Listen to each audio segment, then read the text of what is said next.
Ayon sa laki ng iyong abag, pawi ng aking kasamaan. Hugasan ako sa aking pagkakasala at linisin sa aking kasalanan. Kaawaan mo ako, O Diyos, ayon sa iyong kabutihan, ayon sa laki ng iyong habag, pawiin ang aking kasamaan. Sa ngalan ng Ama, ng Anak, ng Espiritu Santo, Amen. sumainyo ang Panginoon. At sumayo rin. Mga kapatid, aminin natin ang ating mga kasalanan upang tayo'y maging marapat gumanap sa banal na pagdiriwang. Tayo pong lahat, inaamin ko sa makapangyarihang Diyos At sa inyo, mga kapatid, na lubha akong nagkasala sa isip, sa salita, sa gawa, at sa aking pagkukulang. Kaya isinasamo ko sa mahal na Birheng Maria, sa lahat ng mga anghel at mga banal, at sa inyo, mga kapatid, na ako'y panalangin sa Panginoong ating Diyos. Kaawaan tayo ng makapangyarihang Diyos, patawarin tayo sa ating mga kasalanan at patnubayan tayo sa buhay na walang hanggan. Amen. Panginoon, kaawaan mo kami. Panginoon, kaawaan mo kami. Kristo, kaawaan mo kami. Kristo, kaawaan mo kami. Panginoon, kaawaan mo kami. Panginoon, kaawaan mo kami. Manalangin tayo. Ama naming makapangyarihan, kami dumudulog sa iyong dakilang pag-ibig. Ngayon ang araw ng kaligtasan ay palapit ng palapit, upang sa pagdiriwang ng pagkabuhay kami lalong sumisigasig sa pamamagitan ni Hesukristo, kasama ng Espiritu Santo, magpa sa walang hanggan. Amen. Magsiupo muna ang lahat.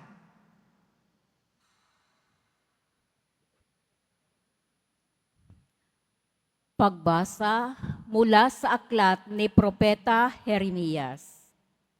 Sinasabi ng Panginoon, inutusan ko ang mga tao na sumunod sa akin upang sila'y maging aking bayan at ako naman ang Diyos nila. Sinabi kong mamuhay sila ayon sa ipinag-utos ko at sila'y mapapanoto. Ngunit hindi sila tumalima, ayaw nilang makinig sa akin. Sa halip, ginawa nila ang balang maibigan at lubusan nagpakasama sa halip na magpakabuti. Mula nang lumabas sa Ehipto ang inyong mga ninuno hanggang sa araw na ito, patuloy akong nagsugo ng aking mga alipin, ang mga propeta. Subalit, hindi ninyo sila pinakinggan ni pinahalagahan. Nagmatigas kayo at masahol pa ang ginawa ninyo kaysa ginawa ng inyong mga ninuno. Jeremias, sasabihin mo ang lahat ng ito sa kanila, subalit hindi sila makikinig sa iyo. Tatawagin mo sila, ngunit hindi kanila papansinin. Kaya ganito ang sabihin mo sa kanila, narito ang bansang ayaw makinig sa tinig ng Panginoon, kanilang Diyos, at ayaw ituwid ang kanilang landas. Naglaho na sa kanila ang katotohanan at di man lamang nababanggit. Ang salita ng Diyos. Salamat sa Diyos. Panginooy inyong dinggin, huwag niyo siyang salungatin. Panginooy inyong dinggin, huwag niyo siyang salungatin. Tayo ay lumapit sa ating Panginoon, siya ay awitan, ating papurihan, ang batong kublihan natit kalakasan. Tayo ay lumapit sa kanyang harapan na may pasalamat, siya ay purihin ng mga awiting may tuwa at galak. Panginooy iyon dinggin, huwag niyo siyang salungatin. Tayo ay lumapit sa kanya'y sumamba at magbigay galang. Lumuhod sa harap nitong Panginoong sa ate lumalang. Siya ang ating Diyos. Tayo ay kalinga niyang mga hirang, mga tupa tayong inaalagaan. Panginooy iyon dinggin, huwag ninyo siyang salungatin. Ang kaniyang salita ay ating pakinggan. Iyang inyong puso'y huwag patigasin tulad ng ginawa ng inyong magulang nang nasa Mereba sa ilang ng masa. Ako ay tinuksot, doon ay sinubok ng inyong magulang. Bagamat nakita ang aking ginawang, silang nakinabang. Panginooy iyon dinggin, huwag ninyo siyang salungatin. Magsitayo na po ang lahat.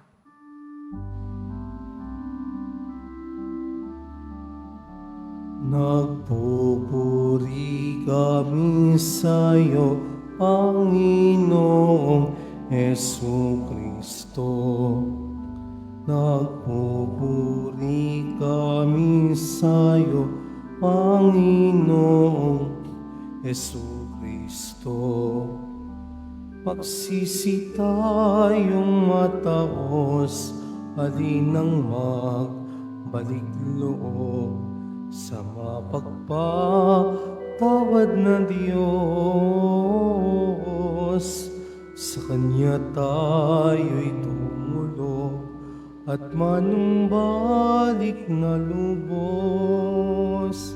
Nagpupuri kami sa iyo, Panginoong Hesukristo. Sumainyo ang Panginoon. At sumayo rin. Ang mabuting balita ng Panginoon ayon kay San Lucas. Papuri sa iyo, Panginoon. Noong panahong iyon, pinalayas ni Jesus ang isang demonyong sanhi ng pagkapipi ng isang lalaki, at ito'y nakapagsalita na mula noon.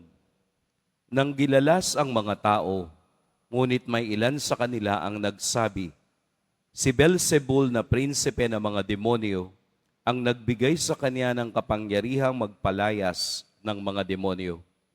May iba namang nais siyang subukin, kaya't nagsabi, magpakita ka ng kababalaghang magpapakilala na ang Diyos ang sumasa iyo.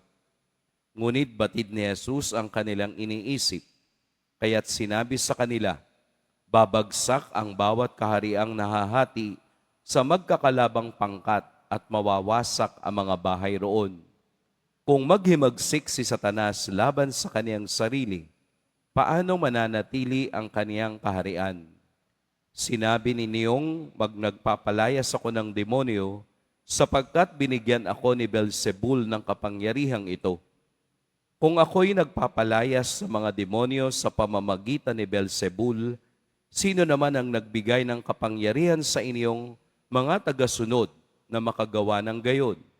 Sila na rin ang nagpapatunay na maling-mali kayo. Ngayon, kung ako'y nagpapalayas sa mga demonyo sa pamamagitan ng kapangyarihan ng Diyos, nangangahulugang dumating na sa inyo ang paghahari ng Diyos. Kapag ang isang taong malakas at nasasandatahan ay nagbabantay sa kaniyang bahay, malayo sa panganib ang kaniyang ari-arian. Ngunit kung salakayin siya at talunin ng isang taong higit na malakas, sasamsamin nito ang mga sandatang kaniyang inaasahan at ipapamahagi ang ari-ariang inagaw.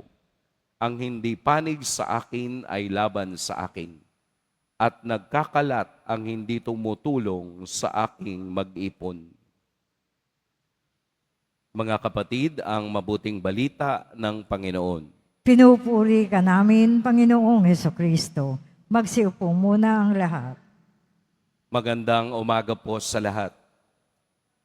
Pag-usapan po natin ang Ebanghelyo sa araw na ito. Isa na namang sitwasyong nagpakita ng kapangyarihan si Jesus laban sa demonyo. Ito ay pagpapakita ng kaniyang kapangyarihan hindi upang siya'y paniwalaan, kung hindi upang ilagay ang demonyo sa kaniyang puwesto.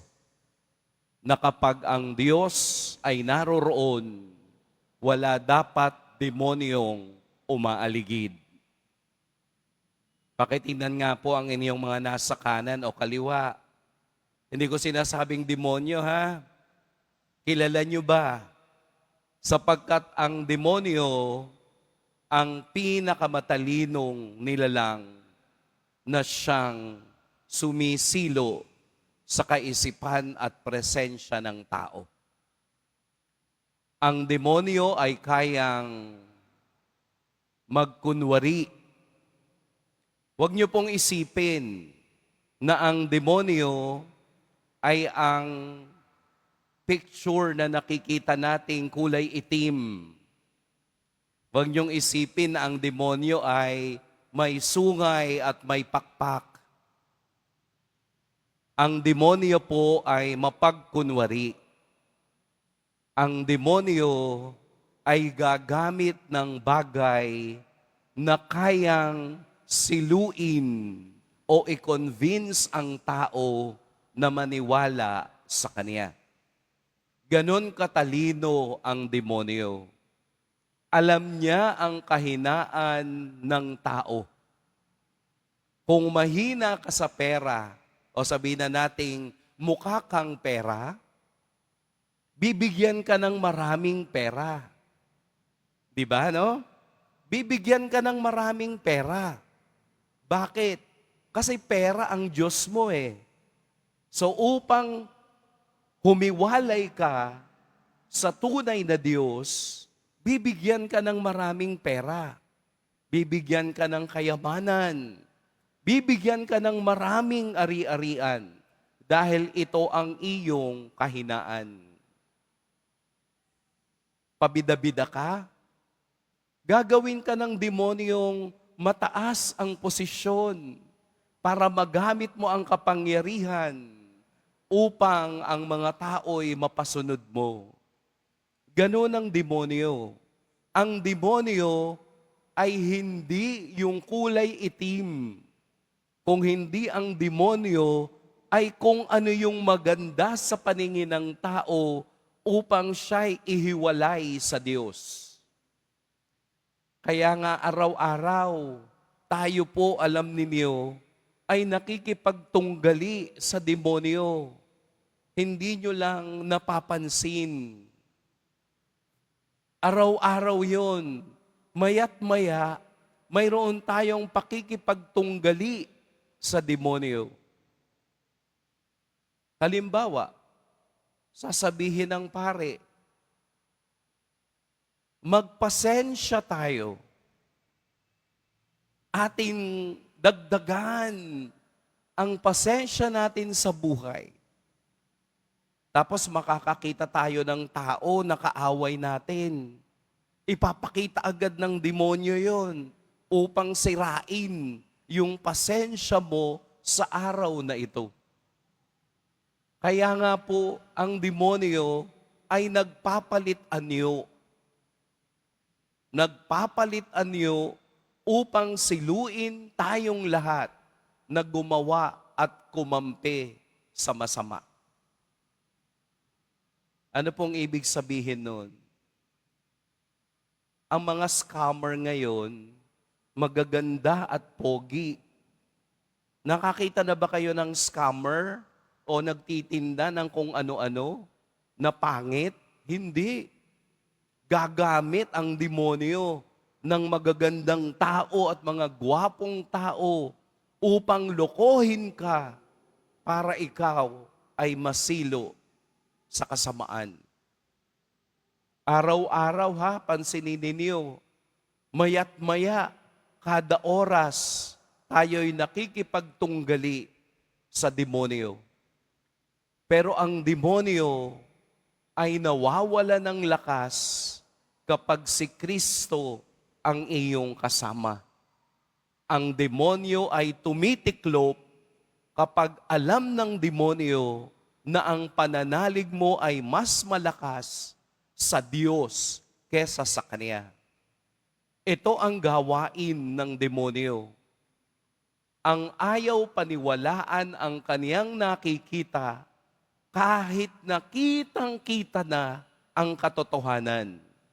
Nakita na ng mga taong ito ang pagpapagaling ni Jesus doon sa taong may sakit. Pero in denial pa rin sila dahil ayaw nilang matalo. So ang gagawin ng demonyo, gagawa ng sariling istorya, sariling narrative para sa kanilang sariling katotohanan. Kaya nga yung pagka-Diyos ni Kristo nung araw na iyon, nung oras na iyon, nagawan pa nila ng storya. Prinsipe ni Beelzebul, yung nagbigay sa kanya ng kapangyarihan. Imbes na sabihing kapangyarihan ng Diyos ang pwedeng gumawa lamang ng ganung bagay. Pero ang mga taong ayaw maniwala ay gagawa pa rin ng storya laban sa katotohanan. Kaya nga po dun sa dulo ng ating ebanghelyo, ang hindi panig sa akin ay laban sa akin. Ibig sabihin po, dalawa lamang ang pwede nating kampihan. Mamimili tayo sa dalawa. Si Kristo o ang demonyo.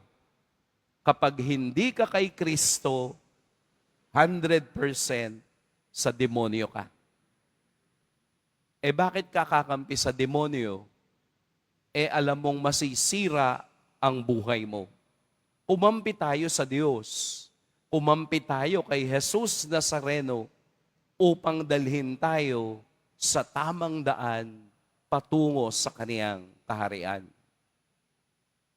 Inyo pong damhin, inyo pong tingnan na tayo'y nakikipagtunggali sa demonyo sa araw-araw. Pero kung dala natin si Jesus, hindi tayo matatalo at tayo'y magtatagumpay laban sa kasamaan. Katulad ngayon, baka po pagkatapos ng misa, saan kayo pupunta? Baka po may magpapahula sa inyo, ha? Ibig sabihin, kanina sa Diyos ka, mamaya sa demonyo ka na. Marami pa ring taong ganun eh. Hindi ata alam kung ano yung katotohanan ng buhay. Huwag kayo magpapahula. Dahil ang pagpapahula ay nagpapasailalim ka sa kapangyarihan ng demonyo.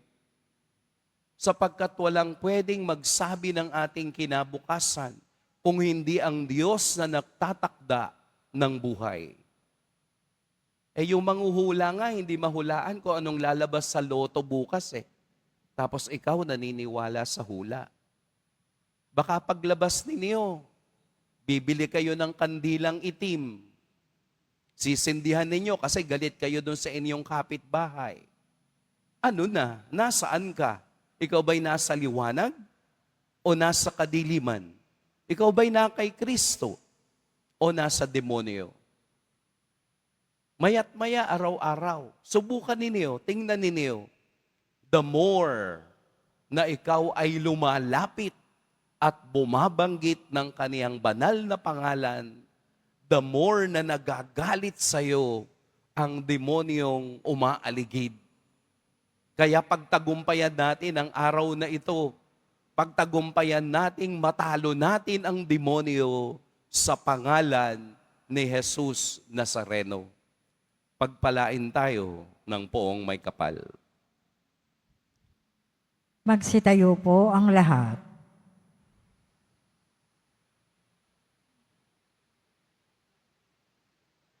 Minamahal kong mga kapatid, habang tayo ay natitipon kay Kristo na nangingibabaw sa lahat ng kasamaan, buong pagtitiwala tayong lumapit sa Ama, taglay ang ating mga kahilingan.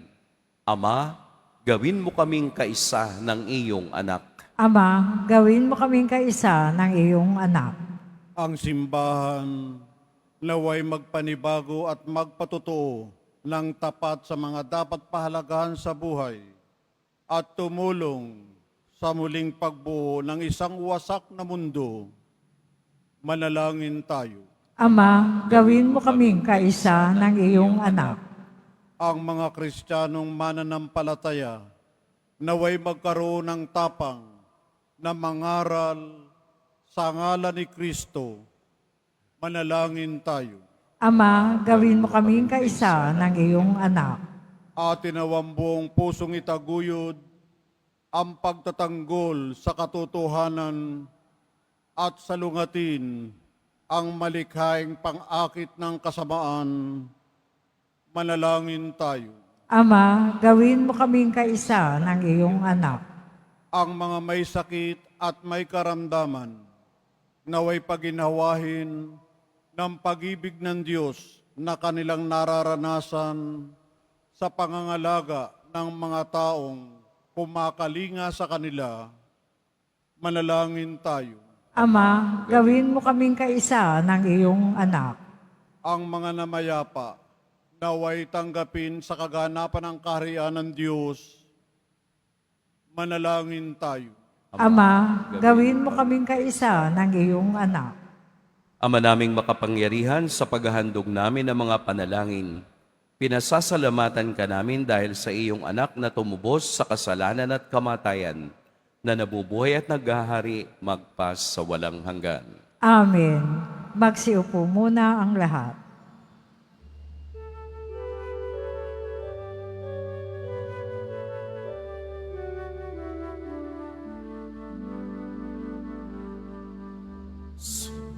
Sumasamo kami sa iyo,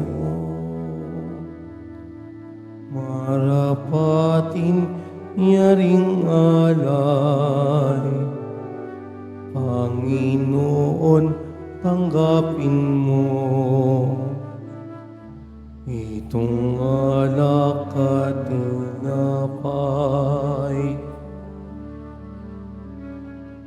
Sa'yo po naming handog buong pusong pag-iisip, ilayo mo sa panganib at pupupin sa pag-ibig. Magsitayo na po ang lahat. Manalangin kayo mga kapatid upang ang paghahain natin ay kalugdan ng Diyos Amang makapangyarihan. Tanggapin nawa ng Panginoon itong pag-aahin sa iyong mga kamay, sa kapurihan niya at karangalan, sa ating kapakinabangan at sa buong sambayan niyang banal. Ama naming lumikha, upang iyong kalugdan ang aming mga alay, dalisayan mo kami sa lahat ng kasalanan, at huwag mong ipahintulot na kami masilaw ng kinang na mga huwad na kaligayahan, kundi itaguyod mo kami ng aming makamtan, ang iyong pangakong gantimpalang lantay sa pamamagitan ni Hesukristo, kasama ng Espiritu Santo, magpas sa walang hanggan. Amen. Sumainyo ang Panginoon. At sumaiyo rin. Itaas sa Diyos ang inyong puso at diwa. Itinaas na namin sa Panginoon. Pasalamatan natin ang Panginoong ating Diyos. Marapat na siya ay pasalamatan. Ama naming makapangyarihan, tunay ngang marapat na ikaw ay aming pasalamatan. Sa pamamagitan ni Hesukristo na aming Panginoon, minarapat mong ang pagtitiis para sa naghihirap ay maging tagapagpahiwatig ng pasasalamat na aming inihahain ngayon sa iyong hapag. Ang iyong anak ay ulirang tagabigay ng pagsasaluhan sa mga nagugutom at mga nauuhaw. Sa pagsunod namin sa giliw mong anak, ang pagkamawain mo ay aming ginaganap upang ang pag-iimbot ay mapawing lahat. sa aming pag-uugali at gawaing binabalak. Kaya kaisa na mga anghel na nagsisiawit ng papuri sa iyo, nang walang humpay sa kalangitan, kami nagbubunyi sa iyong kadakilaan. Santo, Santo, Santo, Panginoon Diyos ng mga hukbo, napupuno ang langit at lupa ng kadakilaan mo, o sana sa kaitaasan, pinagpala ang naparirito sa ngalan ng Panginoon, o sana sa kaitaasan, magsiluhod po ang lahat. Ama naming banal, ikaw ang bukal ng tanang kabanalan. Kaya't sa pamamagitan ng iyong Espiritu, gawin mong banal ang kaloob na ito upang para sa amin maging katawan at dugo ng aming Panginoong Heso Kristo. Bago niya pinagtiis ang kusang loob na maging handog, hinawakan niya ang tinapay, pinasalamatan kaniya, pinaghati-hati niya iyon, iniabot sa kaniyang mga alagad at sinabi, tanggapin ninyong lahat ito at kanin, ito ang aking katawan na ihahandog para sa inyo.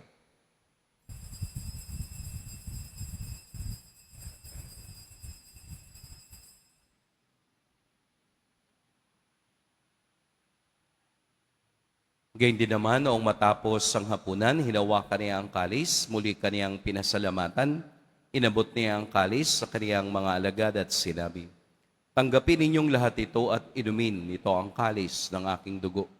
Nang bago at walang hanggang tipan, ang aking dugo na ibubuhos para sa inyo at para sa lahat, sa kapagpapatawad ng mga kasalanan.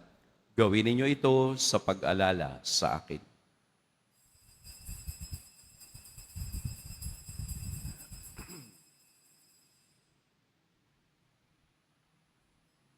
Magsitayo na po ang lahat.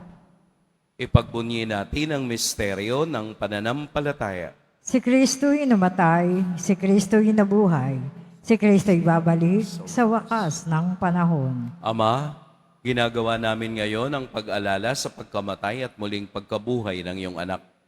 Kaya't iniaalay namin sa iyo ang tinapay na nagbibigay buhay at ang kalis na nagkakaloob ng kaligtasan. Kami nagpapasalamat dahil kami iyong minarapat na tumayo sa harap mo para maglingkod sa iyo. Isinasamo namin kaming magsasalo-salo sa katawan at dugo ni Kristo ay mabuklod sa pagkakaisa sa pamamagitan ng Espiritu Santo. Ama, lingapin mo ang iyong simbahang laganap sa buong daigdig. Puspusin mo kami sa pag-ibig kay Sanay Francisco na aming Papa at ni Jose na aming obispo at ng tanang kaparian. Alalahanin mo rin ang mga kapatid naming nahimlay nang may pag-asang sila'y muling mabubuhay, gayon din ang lahat ng mga pumanaw. Kaawaan mo sila at patuloyin sa iyong kaliwanagan. Kaawaan mo at pagintapating kaming lahat na makasalo sa iyong buhay na walang wakas. Kaisa ng mahal na Birheng Maria na ina ng Diyos, ng kabiyak ng puso niyang si San Jose, kaisa ng mga apostol ni San Juan Bautista, at ng lahat ng mga banal na namuhay dito sa daigdig ng kalugod-lugod sa iyo, maipagdiwang nawa namin ang pagpupuri sa ikararangal mo sa pamamagitan ng iyong anak na aming Panginoong Heso Kristo. Sa pamamagitan ni Kristo, kasama niya at sa Kaniya, ang lahat ng parangal at papuri sa iyo, Diyos, Amang makapangyarihan, kasama ng Espiritu Santo, magpa sa walang hanggan. Amen. Sa tagubili ng nakagagaling na utos at sa turo ni Jesus na Panginoon natin at Diyos, ipahayag natin ng lakas loob. Ama namin, Sumasalangit ka, sambahin ang ngalan mo, mapasa amin ang kaharian mo, sundin ang loob mo dito sa lupa para ng sa langit.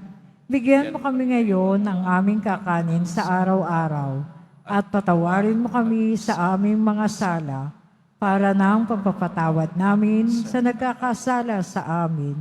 At huwag mo kaming ipahintulot sa tukso at iadya mo kami sa lahat ng masama. hinihiling namin kami iadya sa lahat ng masama. Pagkalooban ng kapayapaan araw-araw, iligtas sa kasalanan at ilayo sa lahat ng kapahamakan. Samantalang aming pinananabikan ang dakilang araw ng pagpapahayag ng tagapagligtas naming si Heso Kristo. Sapagkat iyo ang kaharian, ang kapangyarihan, at ang kapurihan magpakailanman. Amen. Panginoong Kristo, sinabi mo sa iyo mga apostol, kapayapaan ang iniiwan ko sa inyo, ang aking kapayapaan ang ibinibigay ko sa inyo. Tunghayan mo ang aming pananampalataya at huwag ang aming pagkakasala. Pagkalooban mo kami ng kapayapaan at pagkakaisa ayon sa iyong kalooban, kasama ng Espiritu Santo, magpa sa walang hanggan. Amen. Ang kapayapaan ng Panginoon naway laging sumainiyong lahat. At sumayo rin. Magbigayan kayo ng kapayapaan sa isa't isa. Kordero ng Diyos na nag-aalis ng mga kasalanan ng sanlibutan, maawa ka sa amin. Kordero ng Diyos na nag-aalis ng mga kasalanan ng sanlibutan, maawa ka sa amin. Kordero ng Diyos na nag-aalis ng mga kasalanan ng sanlibutan, ipagkaloob mo sa amin ang kapayapaan. Magsiluhod po ang lahat. Ito ang kordero ng Diyos, ito ang nag-aalis ng kasalanan ng sanlibutan. Mapapalad ang inaanyayahan sa kaniyang piging. Panginoon, hindi ako karapat-dapat na magpatuloy sa iyo, ngunit sa isang salita mo lamang ay gagaling na ako.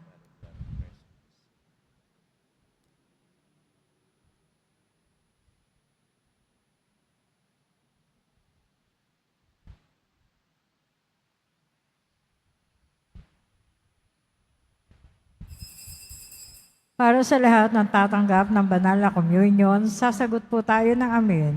Pagkasabi ng pari o ng lay minister ng katawan ni Kristo at isubo agad sa bibig bago umalis sa harapan ng pari o lay minister.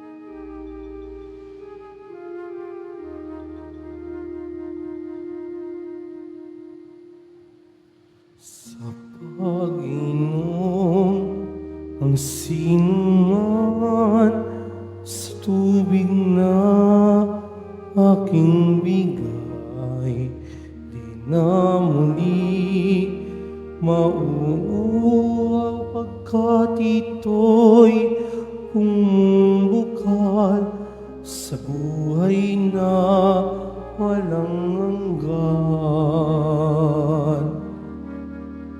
Ang Panginoon ay ilaw ko at kaligtasan. Sinong pa ba ang aking katatakutan? Ang Panginoon ang muog ng aking buhay. Sino pa ba ang aking sinasindakan? Sa Panginoon sinuman sa tubig na aking bigay, di na muli mauuhaw pagkat ito'y bumubukal sa buhay na walang hanggan. Sa Panginoon ay isang bagay lang ang aking hinihiling. Isa lamang talaga ang aking hangarin, ang tumira sa templo niya habang buhay, upang kagandahan niya'y aking pagmamasdan. Dan sa pag-inom ng sinuman sa tubig na aking bigay, di na muli mauuhaw pagkat ito'y bumukal sa buhay na walang hanggan.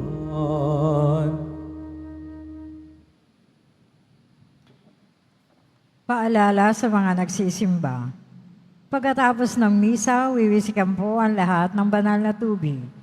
Pinakikiusapan ng lahat na manatili lamang muna sa inyong mga lugar.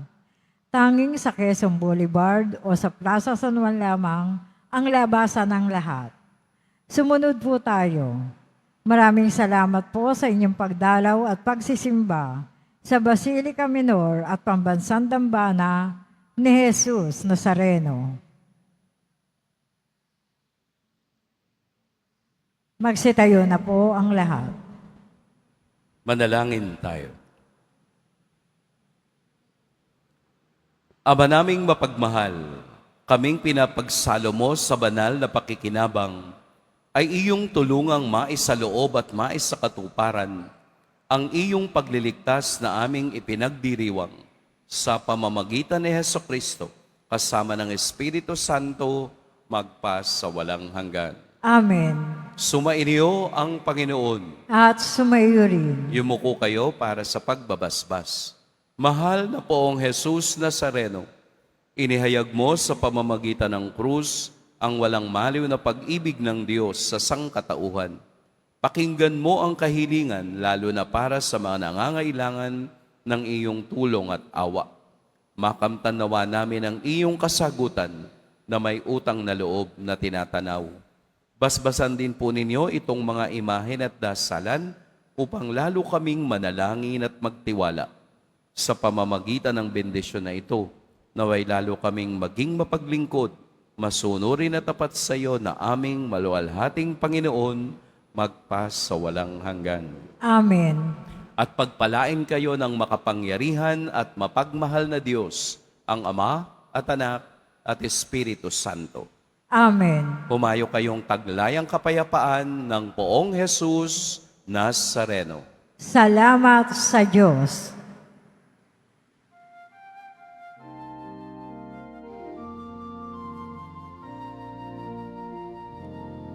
Nuestro Padre Jesus Nazareno, sinasamba ka namin, pinipintuho ka namin, aral mo ang aming buhay at kaligtasan. Nuestro Padre Jesus Nazareno, iligtas mo kami sa kasalanan. Ang krus mong kinamatayan ay sagisag ng aming kaligtasan. Nuestro Padre Jesus Nazareno, dinarangal ka namin. Nuestro Padre Jesus Nazareno, ninulwalhati namin. Nuestro Padre Jesus Nazareno, dinarangal ka namin. Nuestro Padre Jesus Nazareno, inulwalhati namin.